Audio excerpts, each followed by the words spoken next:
Tuhan firman-Mu ajaib, kekal meski gunung menghilang. Tiada huruf yang gagal, tak terpatahkan siasat. Hidup seperti-Mu ya Allah, lebih dari emas. Aku bersaksi kitab-Mu, kitab yang suci. Mendengarkan firman-Mu, hibur hati yang luka. Terangilah langkahku kemanapun ku pergi. Biarkanlah firman-Mu berkuasa atasku. Ubahkanku, bebaskanku, ku mau menyenangkan-Mu. Tuhan firman-Mu ajaib, kekal meski gunung hilang. Ubah dan bebaskan aku, mau menyenangkan-Mu. Salam jumpa para pemirsa terkasih, saya menyambut Anda sekalian dimanapun Anda berada dalam episode yang terbaru program studi harian kita Semua Kitab Suci, di mana kami memperkenalkan sebuah studi dari semua kitab di dalam Alkitab, dari kitab Kejadian hingga Wahyu. Dalam episode sebelumnya, kita telah membahas sebuah pendahuluan untuk kitab Ulangan yang adalah kitab kelima dari kitab-kitab Musa, dan hari ini kita akan mulai mempelajari pasal pertama dan keduanya. Silakan siapkan Alkitab Anda dan tulis catatan Anda. Jika Anda memiliki pertanyaan, kirimkan kepada kami akan mencoba menjawabnya. Untuk memulai, izinkan saya menyambut tamu kehormatan kami yang telah hadir di studio, Dr. Esam Ezat. Selamat datang Dr. Esam. Terima kasih Saudara Sebuah Ayat. kehormatan. Tuhan berkati Anda. Juga para hadirin di studio, selamat datang. Dr. Esam, mohon beritahu kami sebuah ide tentang elemen-elemen dan topik-topik pasal 1 dan 2. Pasal 1 berbicara tentang waktu, tempat, dan keadaan-keadaan di mana Musa berbicara. Tentang nasihatnya kepada umat itu, ia ingat akan hal ini dan kemudian mulai mengenang sejarah ini. Serta memberitahu mereka Tuhan menyuruhmu untuk keluar dan ia mulai mengingat kelemahan-kelemahan mereka serta berbicara misalnya tentang kisah para pengintai. Apa yang mereka katakan, apa yang Tuhan katakan. Dan ia mengutus para pengintai. Ia berbicara tentang pengaruh para pengintai tersebut atas mereka ketika mereka sudah kembali. Ia berbicara tentang pemberontakan umat itu sesudahnya ketika Tuhan menyuruh mereka untuk keluar dan mereka tidak mentaatinya. Inilah ringkasan dari pasal 1. Pasal 2 berbicara tentang pengembaraan umat ini di padang gurun. Lalu ia bicara tentang negeri yang Tuhan tidak berikan, tidak boleh masuk ke tempat itu. Ada beberapa bangsa yang tanahnya tidak ia perintahkan untuk rebut seperti Esau dan Moab. Jadi jangan merebutnya. Lalu ia berbicara tentang menaklukkan Sihon Raja Hesebon di akhir pasal ini. Baik, terima kasih. Bagian pertama, yang dimulai dengan pasal 1 dan diakhiri dengan ayat 8 adalah perintah untuk meninggalkan Horeb. Benar sekali. Kita membaca, inilah perkataan-perkataan yang diucapkan Musa kepada seluruh orang Israel di seberang sungai Yordan, di padang gurun, di Araba Yordan, di tantangan Suf antara Paran dengan Tofel, Laban, Hazerot, dan di Zahab. 11 hari perjalanan jauhnya dari Horeb sampai Kadesh Barnea melalui jalan pegunungan Seir. Pada tanggal 1 bulan 11 tahun ke-40 berbicaralah Musa kepada orang Israel sesuai dengan segala yang diperintahkan Tuhan kepadanya demi mereka. Setelah ia memukul kalah Sihon, raja orang Amori yang diam di Heshbon, dan Og, raja negeri Basan yang diam di Ashitarot dekat Edrei. Di seberang sungai Yordan di tanah Moab, mulailah Musa menguraikan hukum Taurat ini. Katanya, Tuhan Allah kita telah berfirman kepada kita di Horeb, telah cukup lama kamu tinggal di gunung ini. Majulah, berangkatlah, pergilah ke pegunungan orang Amori, dan kepada semua tetangga mereka di Araba Yordan, di pegunungan, di daerah bukit, di tanah Negeb, dan di tepi pantai laut yang di negeri orang Kanaan dan ke gunung Libanon sampai Efrat, sungai besar itu. Ketahuilah aku telah menyerahkan negeri itu kepadamu. Masukilah, dudukilah negeri yang dijanjikan Tuhan, dengan sumpah kepada nenek moyangmu, yakni Abraham, Ishak, dan Yakub, untuk memberikannya kepada mereka dan kepada keturunannya. Tempat yang Tuhan katakan kepada Musa itu jelas, namun saya ingin berhenti di ayat 2 dan 3. Ayat 2 berbunyi 11 hari perjalanan jauhnya dari Horeb sampai ke Kadesh Barnea. Ayat 3 pada tanggal 1, bulan 11 tahun ke-40. Jadi, satu ayat memberitahu kita 11 hari, dan ayat lain berkata 40 tahun. Tahun, benar. Jarak 11 hari ditempuh dalam 40 tahun. Apa makna angka 11 dan 40? 11 memberitahu kita seperti apa perjalanan seharusnya. Tidak dibutuhkan lebih dari itu. Itu adalah jarak yang membutuhkan waktu selama itu bagi umat yang berbaris panjang itu. Angka 40 bicara pada kita tentang waktu yang sesungguhnya mereka habiskan untuk perjalanan itu. Kita tahu bahwa angka 40 ini melambangkan ujian. Benar. Seolah mereka sedang berusaha dalam suatu ujian bukan selama 40 hari, melainkan untuk 40 tahun. Allah melihat bahwa masalah ini layak diuji dan disaring. Jadi ia mengizinkan 40 tahun pengembaraan dalam perjalanan ini yang seharusnya bisa ditempuh dalam 11 hari saja. Ini menunjukkan pada kita bahwa hati manusia itu buruk. Itu tidak muncul dalam sehari atau 2 atau bahkan 11 hari. Melainkan yang ada di hati manusia memerlukan 40 tahun untuk disingkapkan oleh Allah. Baik. Ayat 6, Tuhan Allah kita telah berfirman kepada kita di Gunung Horeb, demikian telah cukup lama kamu tinggal di gunung ini. Sebuah perintah ilahi bagi mereka, telah cukup lama kamu tinggal di gunung ini. Mereka tidak ingin bergerak dari gunung itu. Benar. Apa yang ingin Allah katakan? Allah banyak kali ingin menegur bahwa kita tidak mau bergerak karena ia memberitahu mereka telah lama kamu tinggal. Namun, kemana mereka harus pergi? Aku telah memberimu sebuah janji. Pergilah dan masuklah ke negeri yang telah aku janjikan kepadamu. Pergilah dan rebutlah negeri orang Amori. Jadi Tuhan sedang menggerakkan mereka dari tempat mereka duduk-duduk dan yang mereka cintai ke tempat yang ia kehendaki. Terkadang kita cinta tempat yang kita lebih sukai dan mereka lebih suka duduk-duduk dan Tuhan ingin menggerakkan mereka. Itulah yang dikatakan dan banyak kali Tuhan berbicara kepada kita, telah cukup lama kamu tinggal di gunung ini. Cukup sudah bersikap kaku dalam posisi yang salah. Cukup bersikap menyerah terhadap keadaan-keadaan yang mengelilingimu dari setiap sisi.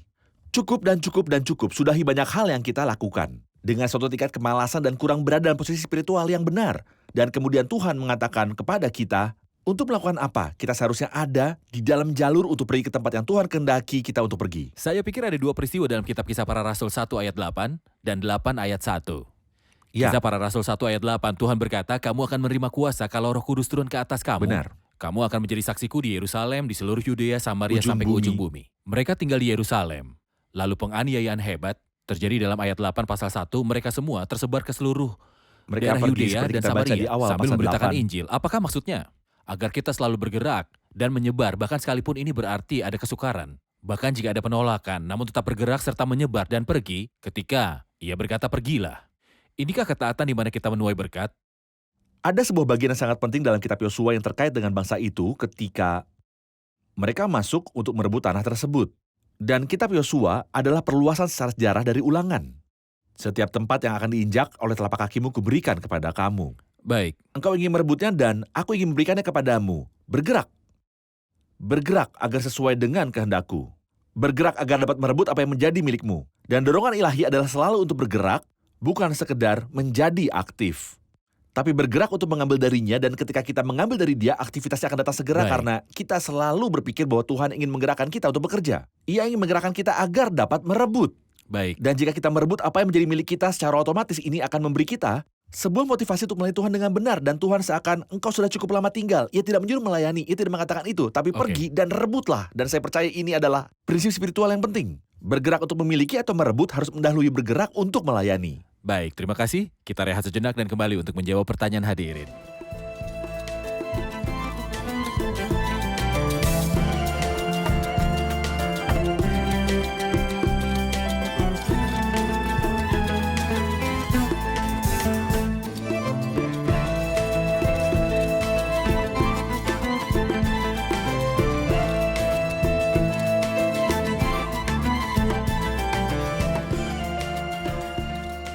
Mulai dari ayat 9 kita akan melihat bahwa ia berbicara tentang menunjuk para pemimpin.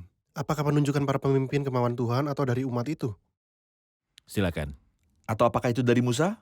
Ia berkata di sini, aku berbicara padamu bagaimana seorang diri aku dapat memikul problem dan beban dan keluhanmu. Pilihlah orang yang berhikmat, memiliki pengertian dan pengetahuan dari antara suku-sukumu. Kita juga menemukan dalam Keluaran 18 bahwa ayah mertuanya menyarankan ini kepadanya. Namun, saya duga bahwa teks yang lebih keras ketika Musa sedang kelelahan. Di sini ia tidak mengisahkan cerita itu. Ia berkata, aku tidak dapat memikulnya. Namun di kitab Bilangan pasal 11, kita menemukan kisah tersebut secara rinci bahwa Musa banyak mengeluh pada Tuhan karena ia kelelahan menampung permintaan umat itu yang tidak dapat ia penuhi.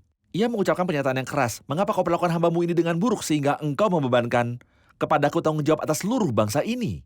Mengapa aku tidak mendapat kasih karunia di matamu karena kelemahan ini? Tuhan berkata kepada Musa. Dan saya percaya bahwa kita dapat menyatukan ketiga referensi ini. Bahwa Musa memiliki ide, ayah mertuanya juga memiliki ide. Dan Tuhan mengendalikan seluruh perkara itu serta berkata kepada Musa untuk melakukan ini. Karena akan baik baginya. Dan kemudian seperti kita ketahui Tuhan mengambil sebagian dari roh yang ada pada Musa serta menaruhnya ke atas mereka. Benar. Sedangkan bagi para hakim dan penatua itu, kita membaca tentang mereka dalam ayat 16. Berilah perhatian kepada perkara-perkara di antara saudara-saudaramu, Dan berilah keputusan yang adil dalam perkara-perkara antara seorang dengan saudaranya atau dengan orang asing yang ada padanya. Dalam mengadili, jangan pandang bulu, baik perkara orang kecil maupun perkara orang besar harus kamu dengarkan. Jangan gentar terhadap siapapun, sebab pengadilan Allah adalah kepunyaan Allah. Tetapi perkara yang terlalu sukar bagimu harus kamu hadapkan kepada aku, supaya aku mendengarnya. Demikianlah aku pada waktu itu memerintahkan kepadamu segala hal yang harus kamu lakukan. Sebuah saran untuk para hakim. Ya. Saya ingin mengambil pelajaran praktis darinya, untuk setiap orang yang melaksanakan suatu pelayanan kepemimpinan di antara umat Tuhan, atau kepada gereja ketika mereka berkumpul untuk menyelesaikan suatu pertikaian atau mengadili perkara. Saya ingin tahu, ukuran-ukuran apakah yang dipakai untuk menilai? Ada ukuran moral dalam keberadaan kita yang kita pelajari dalam hubungan dengan Allah.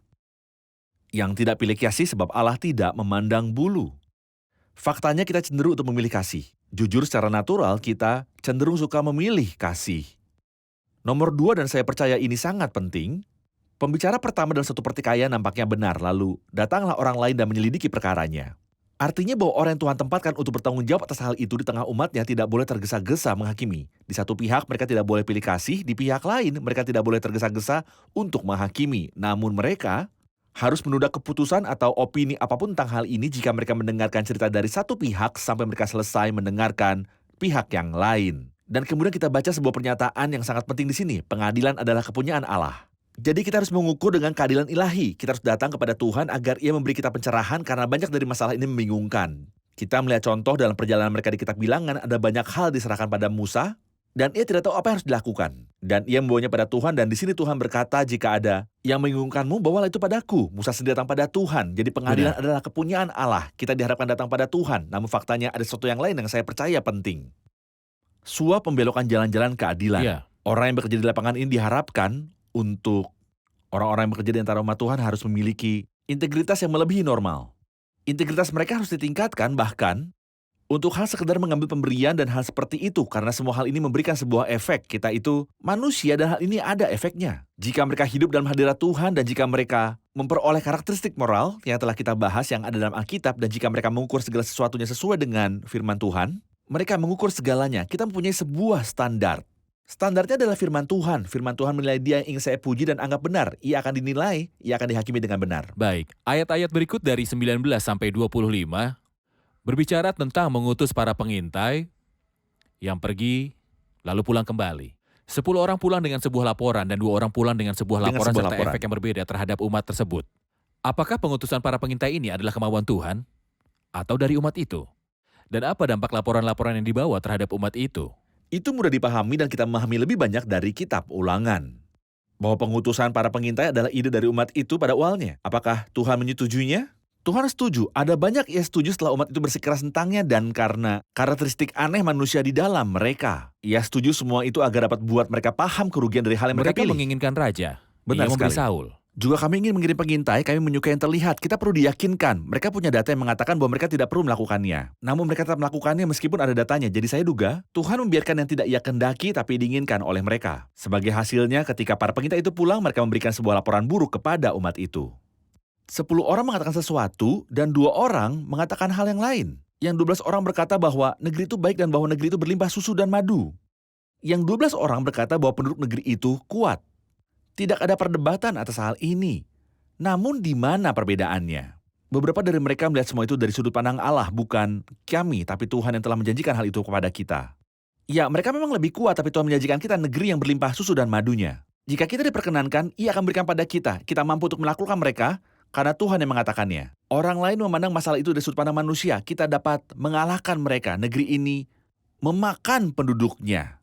Apakah engkau membawa kami untuk mati? Dan mereka menyebarkan suatu laporan buruk di tengah umat ini dan hasil dari desakan kami atas sesuatu agar Tuhan lakukan. Sementara Tuhan tidak ingin melakukan, namun kami telah bersikeras dan karena itu Ia mengizinkan kami dan lihatlah hasilnya. Itu adalah sebuah hasil yang buruk. Baik, dari laporan-laporan ini hasilnya beberapa orang memberontak dan berkata kami tidak ingin melanjutkan, kami ingin kembali. Kami ingin bangun sesuatu bagi diri kami sendiri. Ini aneh, orang-orang ini pernah berkata bahwa kami ingin mendirikan lembu bagi kami, sebuah patung, dan kami ingin menyebut dia yang telah membawa kami keluar dari Mesir. Dan sekarang mereka berkata kami ingin mengangkat seorang raja dari kami agar ia membawa kami keluar dari Mesir. Ini adalah perkataan manusia. Tuhan yang menyemangati di ayat 29. Ketika aku berkata kepadamu janganlah gemetar, janganlah takut kepada mereka. Tuhan Allahmu yang berjalan di depanmu. Dialah yang akan berperang untukmu sama seperti yang dilakukannya bagimu di Mesir, di depan matamu. Dan di padang gurun di mana engkau melihat bahwa Tuhan Allahmu mendukung engkau seperti seorang mendukung anaknya, Seperti seorang mendukung anaknya sepanjang jalan yang kamu tempuh sampai kamu tiba di tempat ini. Musa memberikan semangat dan dorongan kepada mereka, namun sampai sekarang mereka suka memberontak. Benar. Ayat 41, mereka memutuskan untuk pergi dan berperang dan Tuhan tidak setuju dengan perang ini. Dan mereka pun kalah. Mohon ingatkan kami tentang peristiwa di ayat 41 ini. Pada awalnya Tuhan perintahkan mereka untuk pergi dan berperang. Serta tidak pedulikan bahwa lawan mereka kuat. Aku telah menjanjikan hal ini padamu. Kami tidak mau perang, kami akan kembali ke Mesir. Mereka melihat dari hasil apa yang mereka lakukan. Dan itu pahit. Jadi apa yang mereka katakan? Mereka berkata, mari maju dan berperang. Musa telah memberitahu mereka bahwa Tuhan telah mengatakan hukumannya. Dan Tuhan tidak ada di tengah mereka. Tidak, kami akan maju dan berperang. Pernyataan ini dikatakan dalam kitab Bilangan. Bahwa Tuhan tidak ada di tengah mereka dan selama Tuhan tidak ada di tengah mereka, engkau akan kalah. Kitab Bilangan pasal 14. 14. Lihat Tuhan Allahmu mendukung engkau seperti seorang mendukung anaknya sepanjang jalan yang kamu tempuh. Tuhan, jangan takut. Pada awalnya ia memberitahu mereka untuk tidak takut. Majulah. Tidak, kami tak akan maju. Lalu ia berkata, itu sudah usai. Jangan maju karena Tuhan telah menjatuhkan hukuman. Tidak, kami akan maju. Kami selalu ingin kehendak kami yang terjadi. Ia berkata, majulah. Kami berkata, kami tidak mau maju. Ia berkata, jangan maju. Kami berkata, kami akan maju. Dan di sini kami menuai dan di sana kami menuai. Baik, kita akan rehat sejenak dan kembali untuk menjawab pertanyaan hadirin.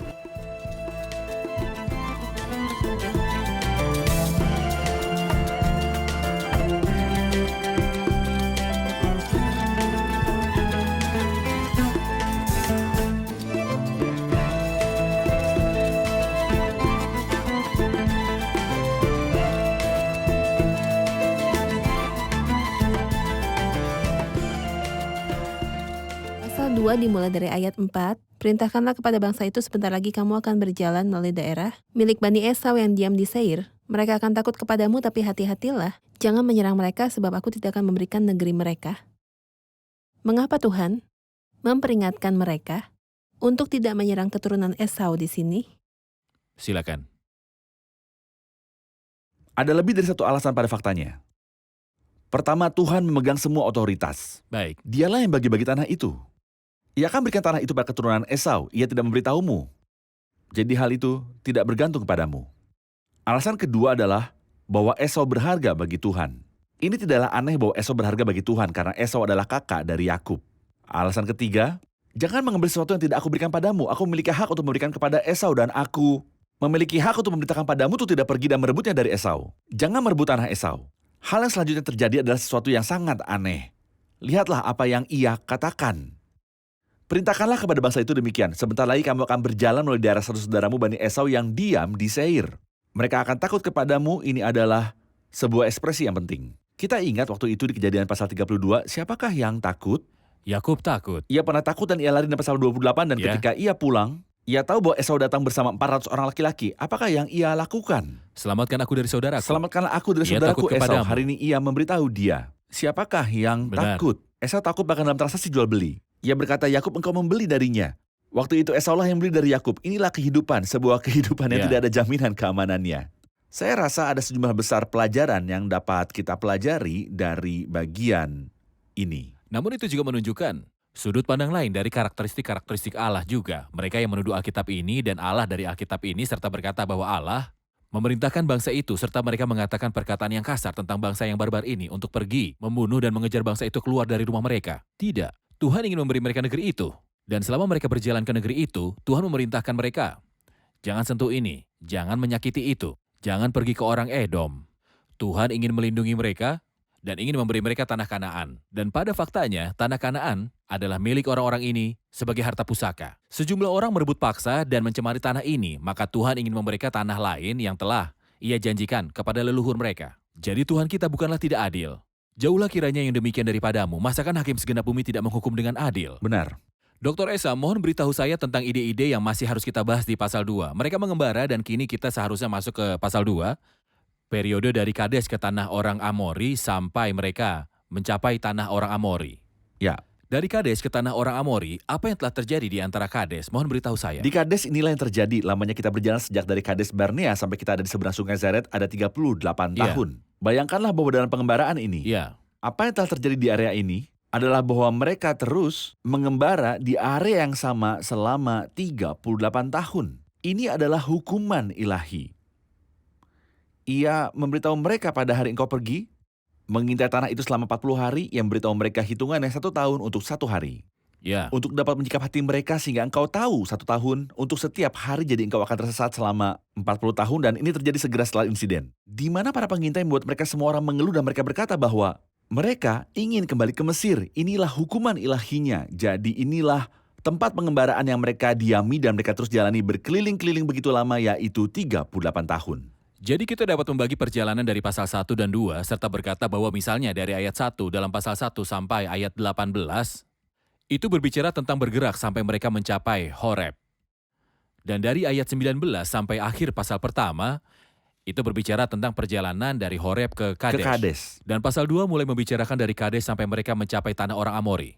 Dan inilah hampir Sungai itu. keseluruhan perjalanan itu sekitar 39 Benar. tahun.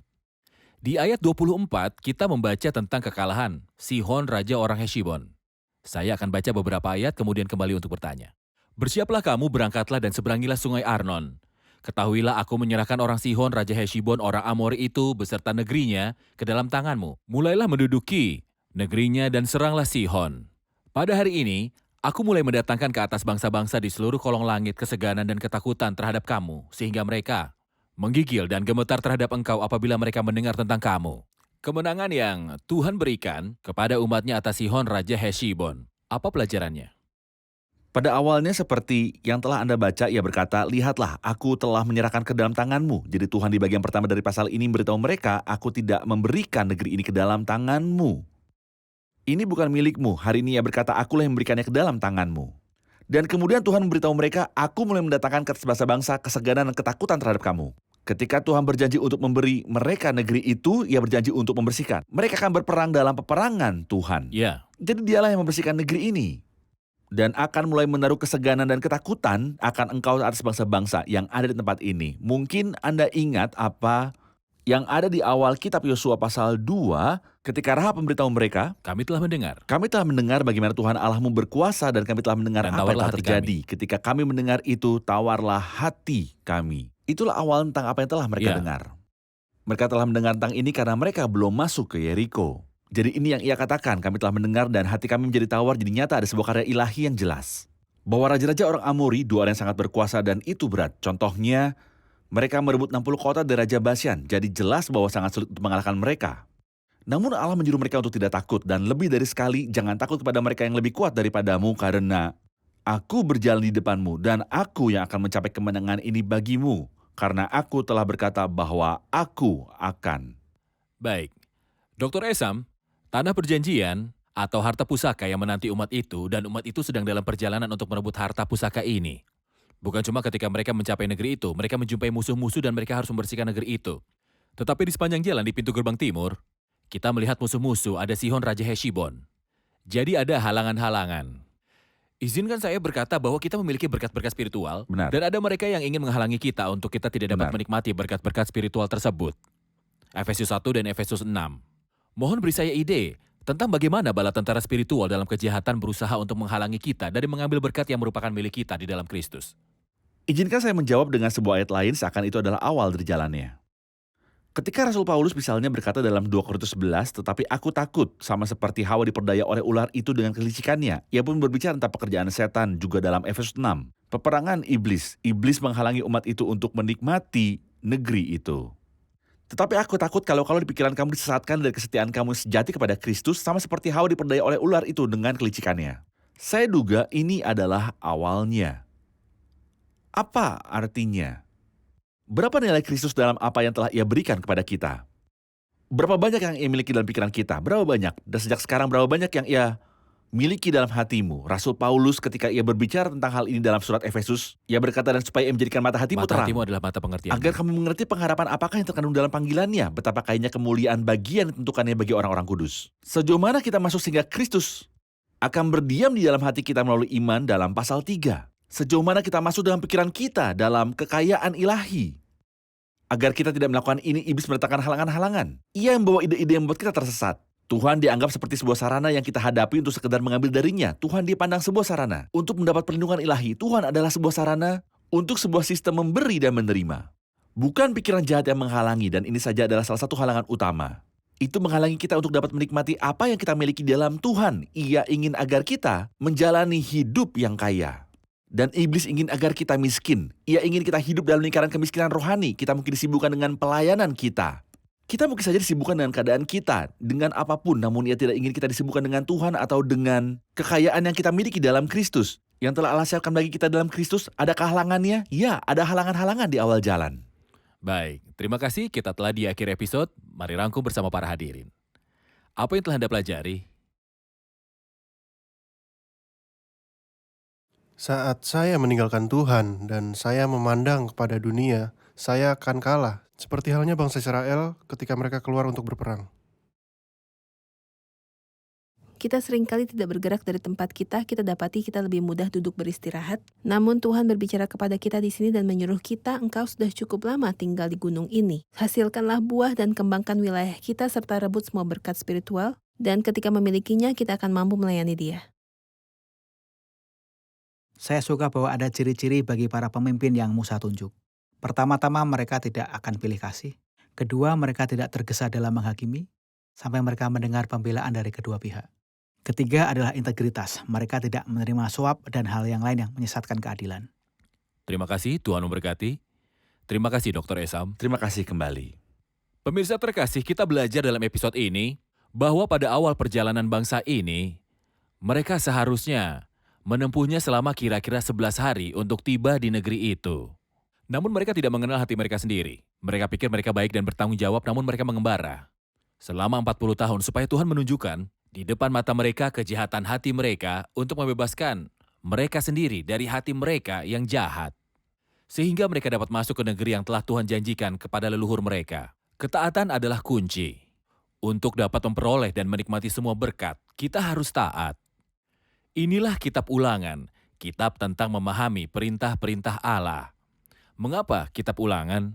Mengapa hukum lagi? Umat ini memerlukan hukum Allah saat mereka mulai masuk ke negeri yang Allah berikan kepada mereka untuk mereka dapat nikmati hal-hal yang baik di negeri itu. Jika kamu menurut dan mau mendengar, maka kamu akan memakan hasil baik dari negeri itu. Tetapi jika kamu melawan dan memberontak, maka kamu akan dimakan oleh pedang. Kita harus menyadari bahwa kita memiliki berkat-berkat yang tersembunyi bagi kita di dalam Kristus. Semua itu ada di ranah surgawi, namun ada juga sebuah peperangan yang sengit dengan para bala tentara kejahatan di udara. Karena bala tentara kejahatan ingin menghalangi kita agar kita tidak dapat menikmati berkat-berkat yang adalah milik kita. Kita perlu mengikuti jejak kaki Tuhan yang penuh kemenangan dan memenuhi pikiran kita dengan Kristus dan kemenangannya di mana Dia duduk sekarang. Pemirsa terkasih, sampai jumpa di episode yang selanjutnya. Tuhan menyertai.